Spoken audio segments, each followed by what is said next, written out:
Dr. Helen Croft shifts uncomfortably in her chair, eyes glued to the flickering screen in front of her. She's been stationed on this desolate moon for months, orbiting a gas giant in the darkest reaches of space. Day after day, she observes anomalies, cosmic events, anything that breaks the monotony. But it's the mysteries she lives for, the signals that shouldn't be there, the patterns no one else can explain. A scientist by nature and an explorer by obsession, she's made her name by chasing the unknown. Tonight, her screens are silent, showing only the familiar glows of distant stars. She lets out a sigh, her fingers tapping idly on her console, when a faint blip catches her attention. It's barely there, a weak, repetitive pulse, almost lost in the ambient noise of space. But it's different. She's learned to recognize the typical anomalies, pulsars, quasars, the usual cosmic oddities. This isn't one of them. Croft frowns and adjusts her headset, listening to the faint signal. It's rhythmic, almost like a heartbeat. She double-checks her instruments, running diagnostics.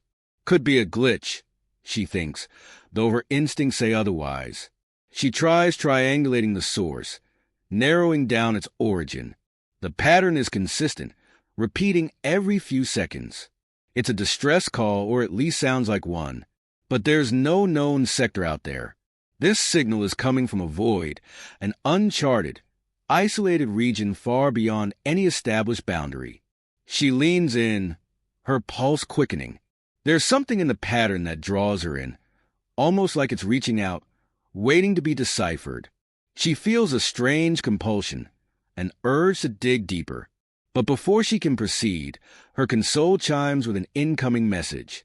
It's from Central Space Command, a high-priority, encrypted transmission. The message is brief, and the words send a chill down her spine. Dr. Croft, cease all investigation into Anomaly 7491B, codenamed the Sentinel. Any further inquiry will have serious consequences. Do not disturb it. She blinks, trying to process the warning. 100 questions spring to mind. The Sentinel? She's never heard of such a designation. Why would they assign a name like that to a simple anomaly? And why the urgency, the outright warning to leave it alone? For the first time in her career, she feels a pang of hesitation.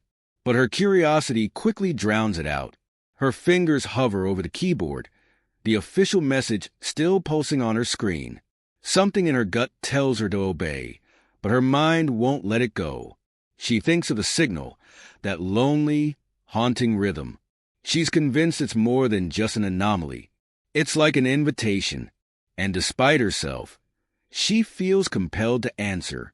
Ignoring the warning, she begins decoding the signal, delving deeper into its composition. As she works, the pulse grows louder, more insistent, as if aware of her intentions. She can't explain it, but the signal feels alive. A chill spreads across her skin as she adjusts the signal strength. The pulse's volume increases, vibrating through her headset. It's no longer faint or distant. It's in her ears, reverberating through her mind. Her console flashes with error messages as her instruments begin fluctuating wildly, dials spinning erratically, screens flickering. The temperature in the room seems to drop, and for a moment, she feels as though something is watching her, something vast and ancient, a presence that dwarfs her comprehension. The signal sharpens, its pulse now an almost deafening throb. She stares at the screen, horrified as an image begins to form. It's faint, barely a shadow, but unmistakable. A figure. No, not just a figure. Something enormous. Stretching across the void, a shape that defies the boundaries of space and reason. She can't make out details, only the outline, the sense of scale that makes her feel like a speck of dust in the cosmos. The console lights blink erratically, and then, one by one, they go dark. The hum of the station's machinery fades, leaving her in a thick, unnatural silence. She's left alone in the pitch-black darkness, her heart pounding, her breathing shallow. Dr. Helen Croft sits there, her mind spinning as she tries to process what she just saw, what she just felt. She realizes with a slow dread that something has noticed her. Dr. Helen Croft sits motionless, the oppressive silence swallowing her whole. The station's power returns, but something is different. The steady hum of machinery feels jagged, uneven, as if the very core of the station has been corrupted. She takes a deep breath, but the air is frigid, and a chill settles deep in her bones. She notices the lights flicker, casting shadows that seem to twist and stretch unnaturally along the walls. Her hand hovers over the console, hesitant to touch anything, as though afraid it might react to her presence. The room feels smaller, tighter, the walls pressing in, trapping her. She catches herself glancing over her shoulder, her skin prickling with the eerie sensation of being watched. It's irrational, she's alone, but the feeling is undeniable, an oppressive weight on her mind. She can't shake it, the creeping certainty that something is in the room, lurking just beyond her sight. Then, without warning, her vision blurs and a cold, dark world flashes before her eyes. Desolate landscapes stretch out, barren and lifeless. Shadows loom over the land, impossible shapes that defy logic and scale, and colossal figures drift like specters. Her heart races as she blinks hard, forcing herself back to reality. But as she tries to steady herself, faint whispers begin to echo in her ears, just on the edge of perception. Words or sounds, in a language that feels ancient and unknowable. She listens, straining to make sense of the whispers, but the words slip away, like fragments of a dream. Her instinct is to call for help, to reach Earth and report what's happening. But when she attempts to hail Central Space Command, all she hears is static. She cycles through the channels, trying to establish contact, but it's as if the station has been cut off, severed from any link to the outside world. The realization of her isolation tightens around her like a vice. The whispers grow louder, a mocking cadence that reverberates in the stillness, heightening her fear. As she paces the room, desperate for any solution, she notices something etched into the walls. Symbols, patterns she doesn't recognize. They look like they've been burned into the metal, rough and jagged. She runs her fingers over them, feeling the deep grooves, and realizes she's never seen these markings before. They weren't here yesterday, she's sure of it, but now they're everywhere, inscribed across every surface, like some dark language left behind by an unseen hand. Her mind races, grasping for a logical explanation, but nothing makes sense. She can feel the boundaries of her reality beginning to slip, the certainty she once had in her rational mind eroding under the weight of fear. Every shadow seems to have a life of its own, twisting and shifting just out of sight. The station's once familiar layout begins to feel foreign, as though the walls themselves are shifting, closing in, bending reality around her. She stares at her hands, noting the tremor she can't control, her own heartbeat pounding louder than the hum of the machinery. She's alone, but she can't escape the feeling that she's not, that whatever the Sentinel is, it's here, and it's watching her, feeding off her fear, twisting her mind to its will. As she looks up, she catches a movement in the reflection on the glass in front of her. She sees a dark figure standing behind her, a shadow with no discernible features. Her heart nearly stops. She turns, her breath held, but there's nothing there. Just an empty room filled with silence, shadows, and an unrelenting sense of dread. Dr. Helen Croft, hands trembling but resolute, returns to her console. Whatever this thing is, whatever it's doing to her mind, she's determined to understand it.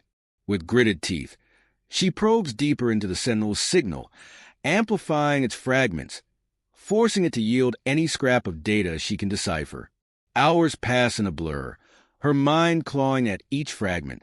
The deeper she digs, the more alien it becomes, an intricate code echoing an age she cannot fathom. She realizes that the signal's origins are ancient, predating humanity, predating even Earth. It's a beacon, but not one of distress. It feels more like a warning, or perhaps a silent toll, a sound too old and vast for human ears, reaching across eons, and her gut twists with the sickening realization. She's already too late to heed its warning. Reluctantly, she pushes further, refusing to turn away. As the pieces fall into place, she understands the true nature of the Sentinel. It's not a simple signal, not a phenomenon to be observed. It's a sentry, placed to watch and, if needed, awaken something dormant, something that must remain undisturbed. A cold dread coils in her stomach as she realizes her own probing has likely disturbed it. She's unwittingly triggered an ancient mechanism, one that has now turned its attention to her, like the gaze of some distant god she was never meant to summon. As she uncovers more of the signal's history, her surroundings shift, growing darker, heavier. She feels an unnatural force pressing against her, an energy that seems to pulse through her bones.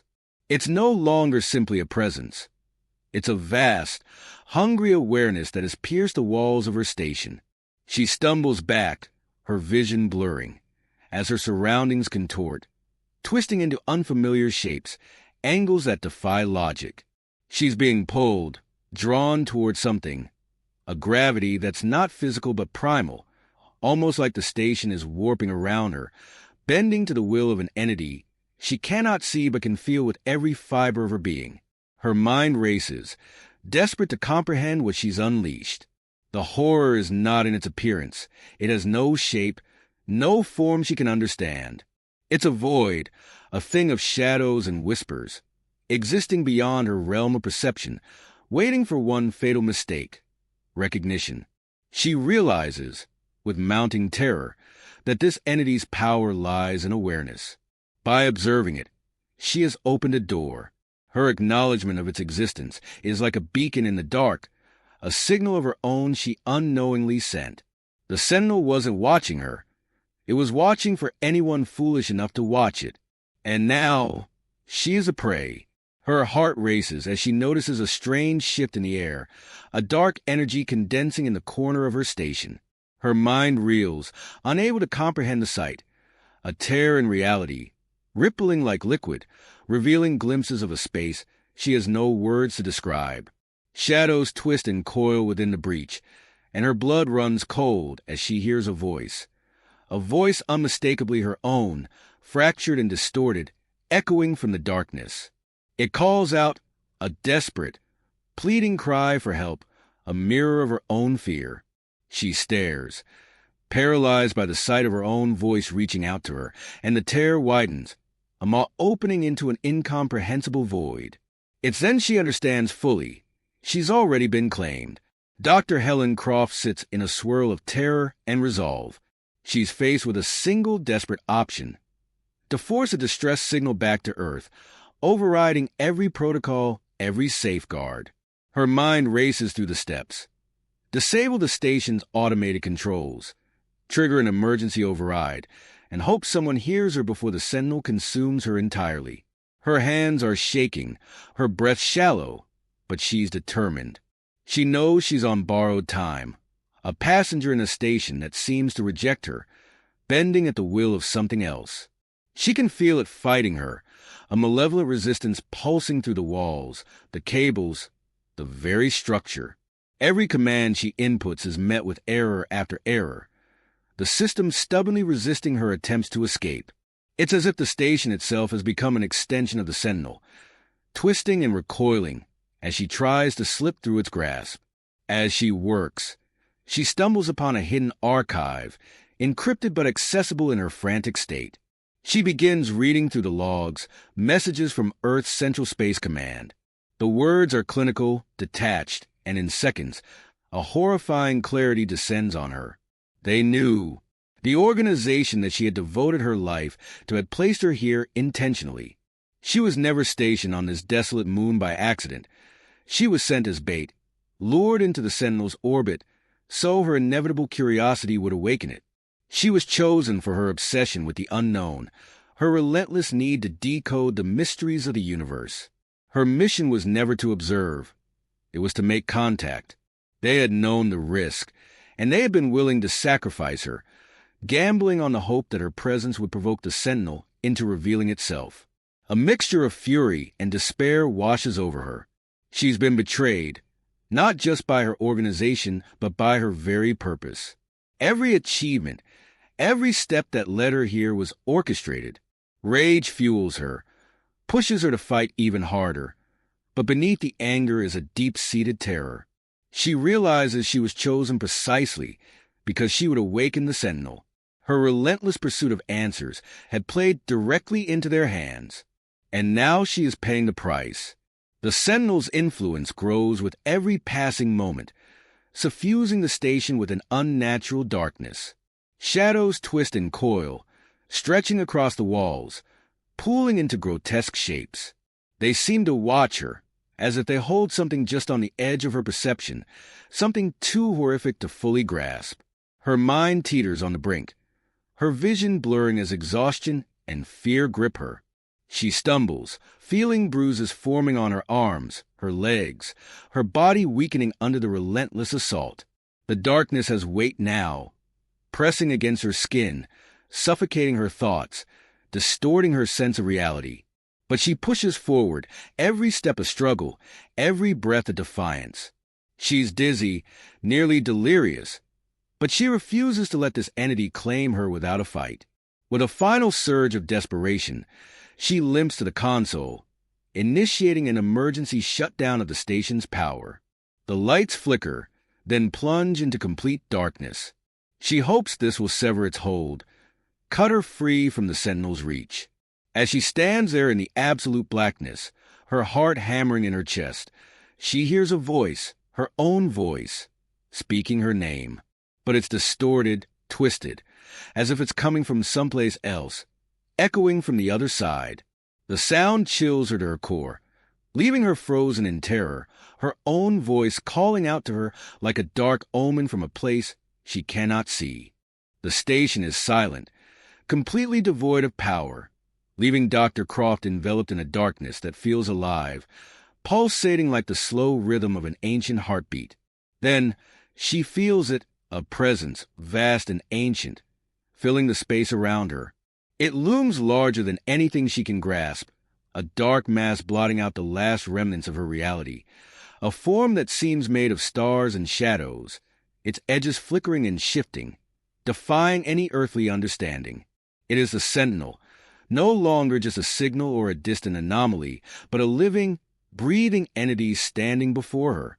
It's a cosmic nightmare, a void threaded with faint, haunting glimmers of light, each spark hinting at distant worlds and unspeakable depths. Dr. Croft feels its gaze, a cold, probing awareness that seems to dissect her, weighing her very existence. It is not a gaze of malice or mercy. It's indifferent, curious, as if she is a mere fragment in the endless scope of time. She realizes, with a chilling clarity, that to this being, she is as insignificant as a grain of sand in the vast expanse of a desert. She feels exposed, her thoughts laid bare, her mind pulled open like a book. Every fear, every desire, every fragment of her soul stands naked before this incomprehensible being. A surge of desperation fills her. She understands that she has two choices: to surrender, to let herself be consumed by this entity, or to resist with whatever strength she has left. Her mind races, and she feels the tug of survival instinct, a primal urge to defy even in the face of such unfathomable terror. With a burst of raw defiance, she screams into the void, her voice trembling but filled with everything she has left. She won't be taken. She won't let herself become another forgotten soul lost to the shadows. Her voice is swallowed by the vast silence, but for a fleeting moment, she feels a glimmer of her own humanity, a spark against the darkness. The entity responds, not in words, but in visions, a flood of images and sensations piercing her mind. It shows her galaxies spinning in eternal silence, stars collapsing into themselves, realities folding and unfolding in a timeless dance. She feels herself pulled deeper, glimpsing truths too immense for her mind to hold. It offers her something impossible, knowledge beyond comprehension, secrets of existence that would rewrite everything she understands. But there is a condition. The price is her humanity, her very essence. She must become one with it, an eternal sentinel in its endless watch. She feels the weight of the choice pressing down on her. To accept means surrendering her life as she knows it. To become part of something vast and ageless. A silent watcher for eons to come. A horrifying allure fills her. The knowledge, the power, the endless reach of it all. It's tempting, like a siren's song echoing through the emptiness. But she's terrified of what she would become, of the twisted, monstrous form that would replace her, devoid of identity, a silent puppet to an entity beyond reason. Her mind is a whirlwind of terror and fascination, her thoughts fraying at the edges, torn between the seductive promise of cosmic understanding and the horrifying unknown of oblivion. She closes her eyes, feeling herself slip, teetering on the edge of a decision. The darkness closes in thicker, almost comforting, wrapping around her as her last spark of consciousness fades. The screen plunges to black. Her fate remains unknown, leaving a haunting silence that stretches into eternity, an ambiguous final moment that lingers unanswered.